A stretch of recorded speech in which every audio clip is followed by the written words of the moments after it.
Pagi semua. Selamat Waalaikumsalam. pagi semua. Waalaikumsalam. Waalaikumsalam warahmatullahi wabarakatuh. Selamat pagi. Terima kasih ya sudah menyempatkan waktunya buat bergabung diskusi bersama kelompok 4. Iya, kita mulai Waalaikumsalam ya warahmatullahi wabarakatuh. paparan diskusi dari kelompok.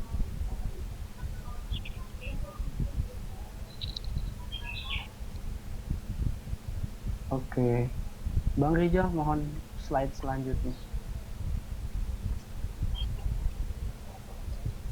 Oke, di sini saya akan menjelaskan tentang pengertian repository dari definisi video pertama, di mana repository memiliki arti arsip dari koleksi untuk pengawetan dan penyebaran salinan digital hasil intelektual suatu lembaga.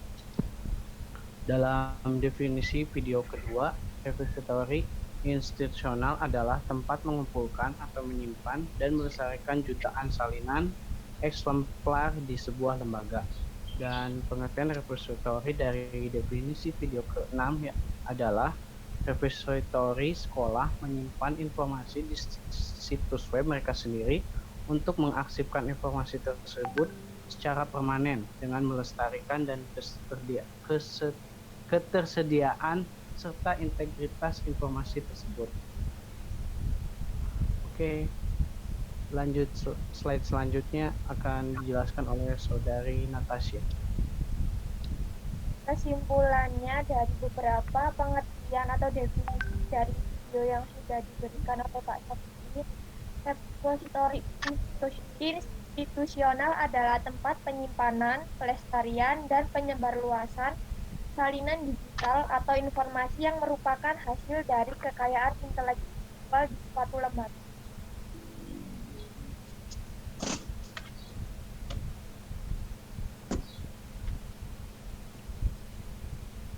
Selanjutnya ke pentingnya repositori bagi lembaga.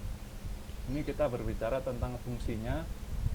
Fungsi secara umumnya yaitu mendukung akses terbuka. Jadi repositori ini mendukung akses terbuka, yaitu menyediakan akses ke hasil penelitian yang dimiliki lembaga.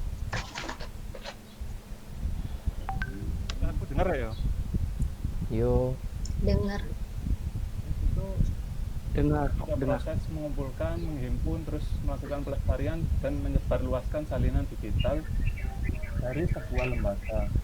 Itu adalah sebuah komitmen dalam jangka panjang yang dilakukan oleh lembaga untuk melestarikan semua bahan untuk generasi mendatang. Selanjutnya ada melestarikan aset digital dan mempertahankan arsip untuk menciptakan sebuah portal akademis bersama yang bisa diakses di mana saja dan oleh siapa saja. Seperti itu kira-kira teman-teman.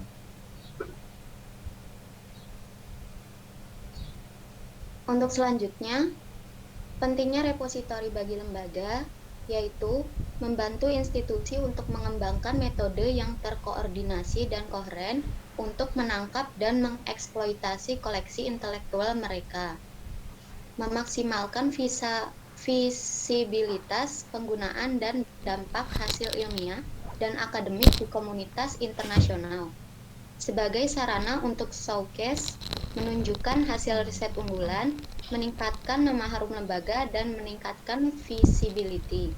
Berguna dalam pengarsipan dan penyebaran komunikasi ilmiah dan penelitian saat dunia bergerak lebih banyak pendekatan pengetahuan terbuka, untuk menyimpan kekayaan informasi yang dibuat oleh lembaga dan tempat untuk membagikannya. Jadi kira-kira seperti itu pentingnya repositori bagi lembaga.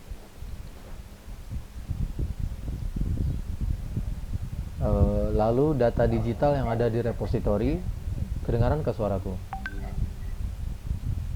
Dengar saat? Itu semua meliputi monograf, artikel jurnal, tesis, disertasi, proceeding, output intelektual institusi tersebut, dokumen administrasi, objek pembelajaran, dan lainnya. Semua konten tersebut dapat berbentuk teks, gambar, maupun video. Jadi selesai presentasi kami. Sebelum kami akhiri, ada yang mau ditanyakan? Silakan.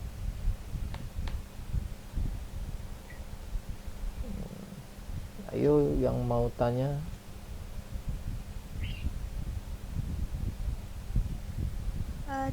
Satya, saya mau tanya. Yo. Tadi kan di PPT kalian nggak menjelaskan ini ya, kayak pengaruhnya institutional repository. Jadi aku mau tanya pengaruh teknologi sama perkembangannya institutional repository di dunia perpustakaan itu seperti apa menurut kalian? Oh ya, terima kasih atas pertanyaannya. Kami tampung dulu. Ada lagi yang mau bertanya?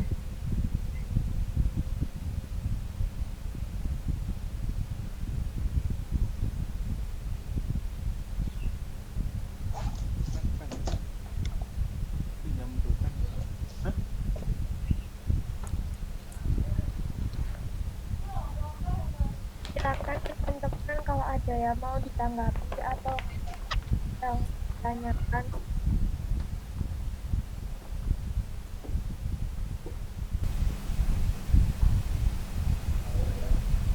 Halo, saya mau bertanya. Yes, oke. Apa? Coba saya lihat pengertian dari repository menurut kelompok kalian. Oke. Rizal loh.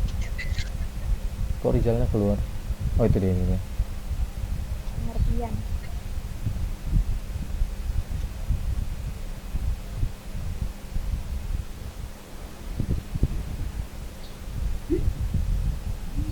Itu dia. Yang selanjutnya. Oh, yang selanjutnya yang kesimpulannya. Kan di situ dijelaskan repository itu tempat penyimpanan, pelestarian dan penyebarluasan salinan digital. Apakah repository itu hanya dikhususkan untuk koleksi-koleksi digital mereka? Terus kalau misalnya untuk koleksi yang tercetak itu menggunakan repository atau ada tempat penyimpanan yang lain atau bagaimana? Kalau misalnya yang tercetak, kalau kayak skripsi begitu bisa, asalkan perpusnya mau melakukan scan, mau melakukan digitalisasi. Kalau yang buku itu bisa juga, kan tadi data digital yang bisa disimpan di repositori monograf termasuk ya, berarti buku juga bisa masuk situ. Jadi bukan cuma kayak tesis, disertasi, skripsi gitu, enggak, monograf juga bisa masuk. Itu fungsinya repositori. Koleksinya itu harus dialih mediakan dulu. Ya, dialih mediakan ke digital. Iya benar, Mbak. Apalagi kan ini fungsinya kan dari repositori kan itu mendukung gerakan open access, akses terbuka. Jadi bisa diakses oleh siapa saja dan di mana saja. Jadi koleksinya pun juga harus digital biar bisa diakses di mana saja dan kapan saja. Karena open access seperti itu. Untuk non digital kayaknya ya disimpan di perpustakaannya gitu ya, Sad ya? Ya, kalau yang non digital bisa entah itu mau dialih media atau disimpan di situ aja sudah. Kan mungkin disimpan ya, semacam skripsi kan disimpan di perpustakaan selama berapa tahun gitu. Ya, Sad ya?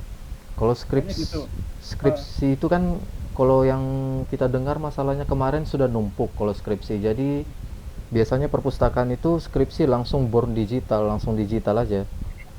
Jadi agak jarang skripsi itu yang di print gitu. Nah, tapi kalau memang ada yang di print baru ndak ada bentuk digitalnya, ya otomatis harus dialih mediakan dulu baru disimpan di repository.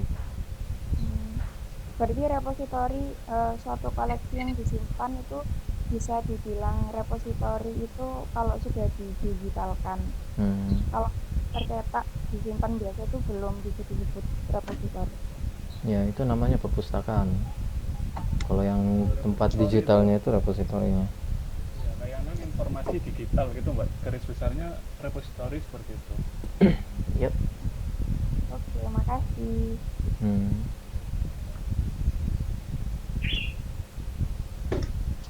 Bentar, tadi aku mau jawab apa tadi?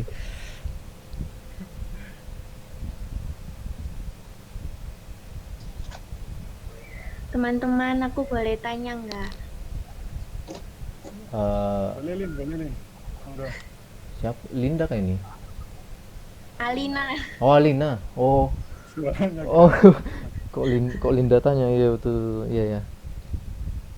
Aku mau tanya ya, kan ada nggak sih kemungkinan konten atau data digital di repositori itu udah nggak terpakai lagi? Misalkan kalau misal benar-benar udah nggak kepakai, penanganannya itu gimana? Apakah itu benar-benar akan sepenuhnya dihilangkan atau tetap disimpan tapi nggak dijadikan open access gitu? Menurut kalian aja deh, gimana? Ya, terima kasih. Oke. Kalau yang itu, makasih pertanyaannya. Kalau yang itu kemarin ada kan video yang dikasih Pak Safi itu kan ada 6. Ada satu video yang judulnya How to e-prints. Kalian lihat kan itu? Yang How to e-prints itu cara menggunakan aplikasi software, aplikasi repository gitulah. Bagaimana caranya kita mengadakan koleksi, sama cara kita apa namanya itu ya, melepaskan koleksi, menghilangkan koleksi. Pokoknya koleksinya itu kalau misalnya ndak terpakai lagi, yang hilang itu PDF-nya, koleksinya, tapi datanya ndak. Kayak misalnya itu kalau kalian cari jurnal gitu, artikel, filenya ndak ada, nah berarti ndak terpakai lagi tuh. Misalnya Metadatanya yang ya, masih metadatanya gitu ya, cuma metadatanya itu ya, metadata sampai abstrak gitu, sampai Iya, abstrak. bisa. Sudah segitu aja, datanya ndak bisa lagi, ndak bisa kita akses PDF-nya, cuma bisa metadatanya aja. Kalau yang dari tahap-tahap yang di video itu gitu aku lihatnya. Berarti kayak sebenarnya datanya itu masih ada di dalam institusi tapi udah nggak bisa diakses sama masyarakat luas gitu Iya, ya? ndak bisa diakses lagi sudah. Oke. Terima kasih ya. Iya. Yo. Oh. Ya, makasih. Ada lagi yang mau tanya? Pertanyaannya Dila tadi sebentar, kami masih mikir, masih nyari sebentar Pengaruh repositori terhadap untuk lembaga ya, terhadap lembaga. Dilanya keluar kan? Apa? Pertanyaannya, Oh, ada Dilanya. Pertanyaannya itu pengaruhnya repositori lembaga dengan teknologi begitu ya? Pengaruh teknologi dan perkembangan dari institusional repository ini. Jadi Terhadap lembaga ya? di perpustakaan di Indonesia itu menurut kalian gimana? Oh iya. Baru paham.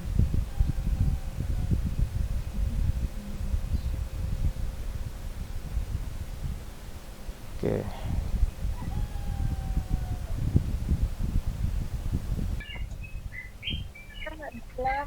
Saya mau ditanyain, aku belum paham sama jawabannya.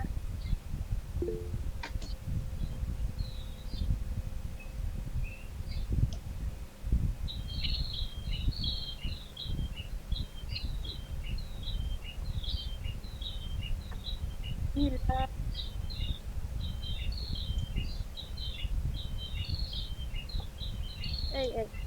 Efisien yang dijelaskan Riki itu efisien yang gimana ya? Deal tadi pertanyaannya itu kan ya, Oke. pengaruh bagi perpustakaan. Di sini aku mau jawab menurut pemahamanku sendiri.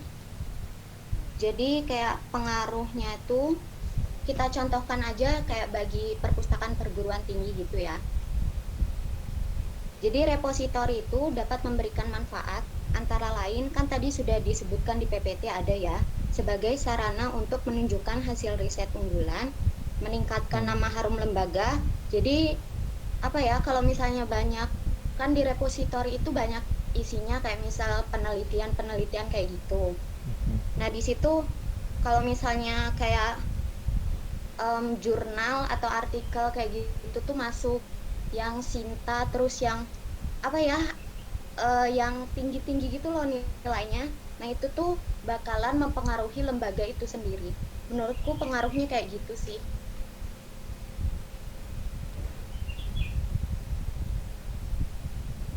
Oke, terima kasih Bunda.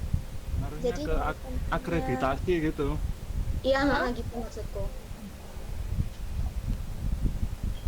Gimana Bang Rizal? Jadi kan repositori ini kan menyimpan karya ilmiah dari mahasiswa, dosen, dan tenaga kependidikan di misal di satu universitas. Nah, ketika universitas tersebut produktif untuk menulis karya ilmiah, menghasilkan karya ilmiah yang banyak, maka ini Mbak, pengaruhnya di akreditasi sama di itu apa sih yang Q1 sama jurnal S1 S2 itu. Jadi pengaruhnya Ya kayak ke situ. akreditasi gitu. Seperti itu Mbak. Oh Kira-kira ya, ada yang kurang atau mungkin bisa di Udah. lagi gitu. Udah gitu ya Mbak. Ya, terima kasih. Oke, terima kasih ya teman-teman yang sudah bertanya. Mohon maaf kalau kita masih belum maksimal dalam menjawab. Sekian diskusi dari kelompok 4. Untuk itu diskusinya kami tutup ya teman-teman. Terima kasih banyak atas waktunya buat bergabung di diskusi ini. Terima kasih teman-teman. Assalamualaikum warahmatullahi wabarakatuh. Selamat pagi. Waalaikumsalam. Waalaikumsalam warahmatullahi wabarakatuh. Terima kasih teman-teman. Terima kasih banyak teman-teman.